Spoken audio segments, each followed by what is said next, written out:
तोरे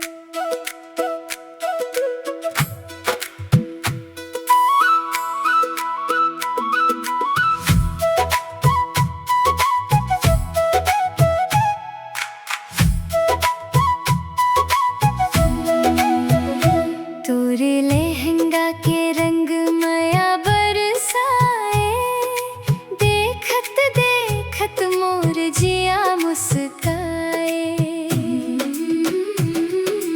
पायल के छन छन गजब सुनाए, तोर संग सपना मोर सजाए।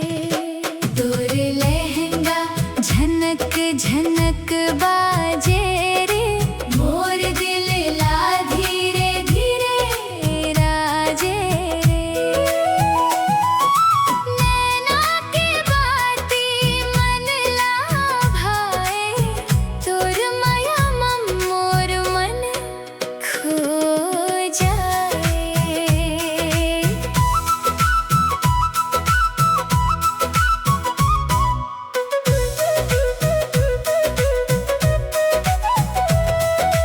गाँव के गली मन जब ते आवस, चंदा घलो तोर रूप ला निहारस।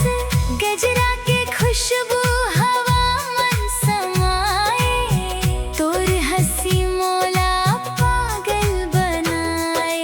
रिम झिम बरसे माया के फुहार, तोर संग लगथे सुंदर संसार।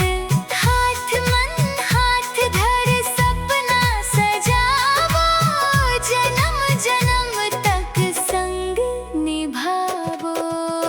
तोर लहंगा झनक झनक बाजे रे, मोर दिल ला धीरे धीरे राजे रे।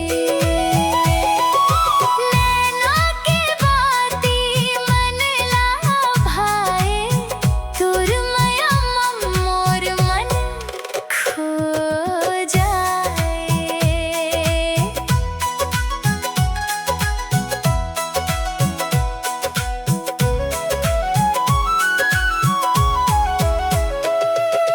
काजर भरे तोर गहिरा आँखिया, देख के डाले मोर सब सुधिया।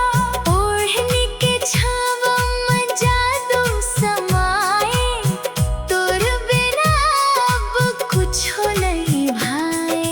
सांझ सकारे तोरे नाम जपब, मैया के गीत हर रोज गुनगुनावब।